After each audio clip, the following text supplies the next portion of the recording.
بخۆژی سەرۆکا ناڤەندا کلتوریە کوردی لە نیویۆرکەیە خەیاڵ قەرتەلک و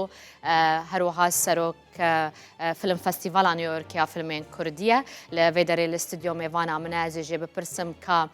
rewşa Kurdan li wilayeta Newyorkê çawiya û amedekariya wan ji bo film festîvalê çi ye? Xeyal xanim tu gelekî bi xêr hatî, spêda baş. gelekî bi xêr. سپاس بۆ میوانداری کردنم. Dixwazim bes bêjim ku Xeyal xanim bi Kurdî baş ji min fêm dike. Lê Kurdiyayê têrê nake ku peyama xwe bigîne lewma bi zimanê îngilîzî de axive. Ev çi qasî te tu li vê derê li Başûrê Kurdistanê ye, seredana te bi çi armancê ye?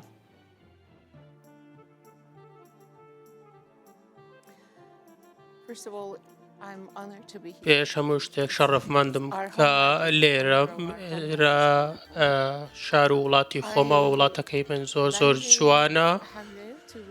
من 2 هەفتە پێش ئێستا گەیشتمە هەولێر، دواتر چوومە فیستیڤاڵی فیلم لە دهۆک و دواتریش چەندین کۆبوونەوەم ئەنجامدا و سەردانی سلێمانیشم کرد، سەردانی چەندین شوێنم کرد لەوێ، دواتر هەورامان و هەڵەب جەشم بینی و دواتر هاتمەوە هەولێر و بەیانیش دەگەڕێمەوە نیویۆرک. Ev çend sal bûn ku tu nehatibûyî Başûrê Kurdistanê, hestê te çawa bû ku tu seredana van hemî bajaran bikî?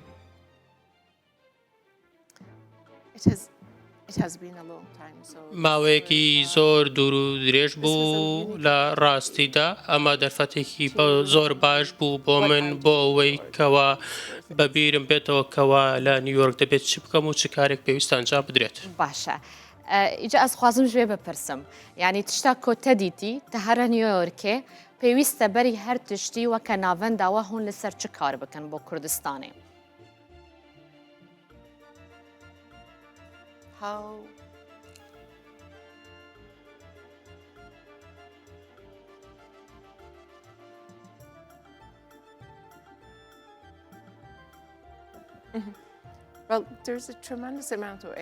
لە ڕاستیدا لێرە وزەی زۆر زۆر هەیە، خەڵک لێرە زۆر دڵسۆزن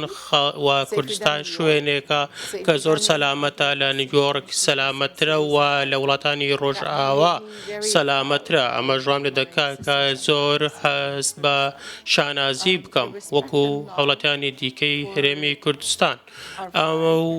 ڕێزەی لێرە هەیە بۆ وڵاتەکەمان، بۆ ئاڵاکەمان زۆر وزەت پێدە بەخشێەوە، ئەوە ژوا دەکات کە من بە تەواوی وزەوە بگەڕێمەوە. هون ناڤەندەکە کللتوریە کوردینە لە نیویۆرکێ وەکاریە وێ پڕا پێویست یاد نابرا ملەتێ کورد و ملەتێ ئەمریکایدا دروست بکەن و باش کللتورا کوردی وان بدن ناسکردن؟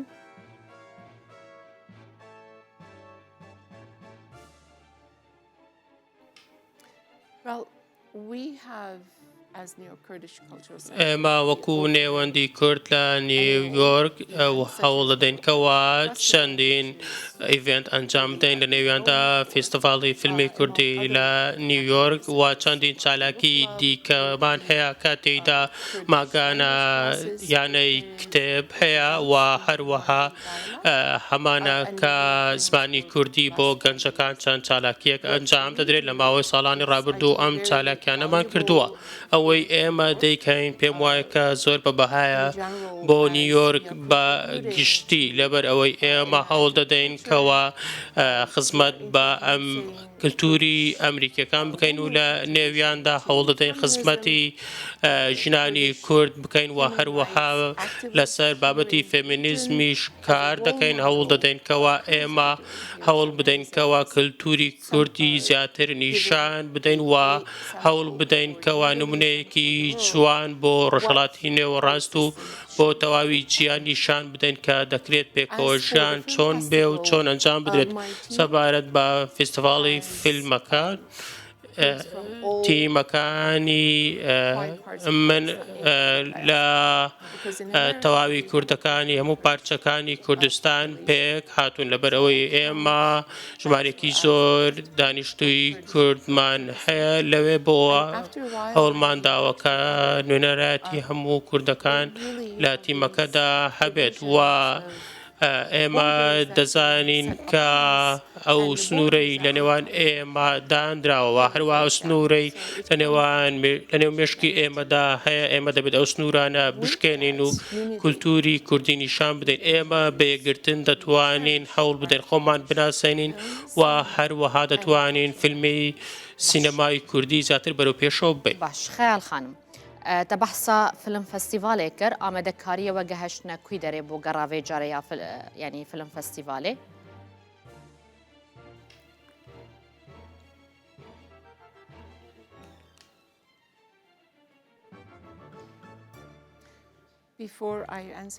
پێشەوەی وەڵامی پرسیارەکەت بدەمەوە دەمەوێت دروشمی خۆمانتان نیشان بدەین ئەویش ئەوەیە سەیری کامە کامێرا بکەم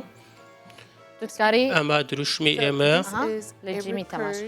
هەموو کوردێک و هەموو چیرۆکێک ئەمە دروشمی ئێمە ئەوەش مانای ئەوەیە کە ئێمە هەموو کار لەسەر هەموو کوردێک لەسەر تەواوی پارچەکانی کوردستان دەکەین بۆەوەی کەوە یەکگرتوو بن ئەمە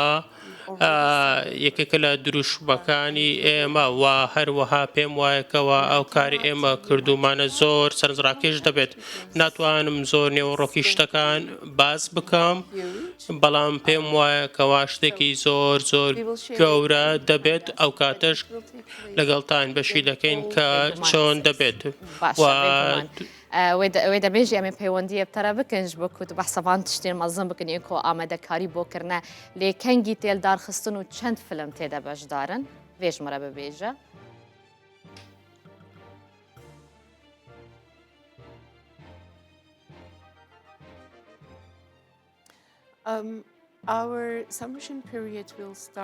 لە ڕاستیدا لە بەهاری ساڵی داهاتوو دەست پێ دەکات و لە فیلمەکان لە چەندین بواردا کۆکراونەتەوە و هەروەها چەندین خەڵکی بە ئەزمون و ئەکادیمیست تێیدا بەشدارن و هەروەها پێداچوونەوە بە فیلمەکان دەکەن و هەروەها فیلمەکان لایەنی جیاوازی تێدا کۆبەتەوە ئەنیمەیشن و فیچەر و دۆکیومنتاری و چەندین شتی دیکەشی تێدا ئێمە لە ماوەی ڕابردوو زیاتر لە 200 فیلممان سیر کردووە دوای ئەوەی کە فیلمەکان سیرکران و هەڵبژێردران دەخرێنە نێو پرۆگرامەکەوە لە فستیڤالەکەدا بەشداریان پێ دەکرێت ئێمە لە ماوەی ڕابردوو هەوڵمان داوەکەوە بتوانین شتەکە بە شێوێکی زۆر باش ئەنجام بدرێن وە لە ساڵی داهاتوو شتەکان ڕوون دەبێتەوە زیاتر دخوازم هێشتا بزانم یانی تەنێت دەرهینەرێن کورد دێ بەشدار من دەوێ فیلم فستیڤالێ دەیانجی هەنە دەرهینەرێن بیانی سیناریستم بیانی کو لەسەر کوردان بەرهەم چێکردنە ئەوژی بەشدار بن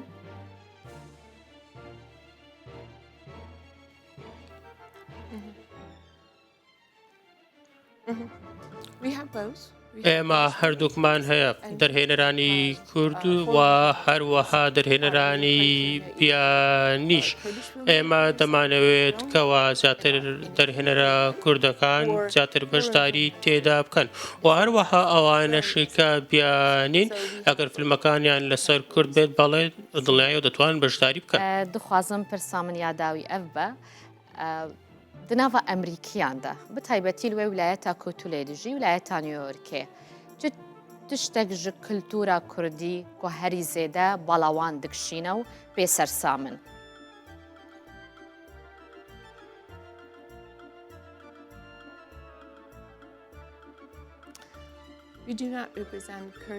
ئێمە لە ڕاستیدا نوێنەرایەتی کورد وەکو نەتەوەیەکی جیاواز ناکەین ئێمە کوردەکان وەکو نەتەوەیەکی سربەخۆ دەناسێنین و پێیان دەڵێن کە ئێمە وڵاتێکین کە کولتورمان هەیە کە ئاڵامان هەیە کە هەموو شتێکمان هەیە و هەروەها فیلمیشمان هەیە ئێمە کاتێک خۆمان دەناسێنین ئێمە هەوڵ دەدەین و هەوڵ دەدەین کەوا بتوانین تەواوی کوردستان بناسێنین و هەروەها میوزیک و دانسی کوردستان باشتر بناسێنین دەستێوە ساغ بە هێویا سەرکەفتنا بەردەوامژی بۆوە دخوازم تو گەلێکی بخێر هاتیز گەلێکی کێف خۆش بووم کو تو میێوانە مەبوویر بێ دەرێمە ئەف گفتوگۆژی کرد خەیال خانم تو گەلێکی بخێر هاتی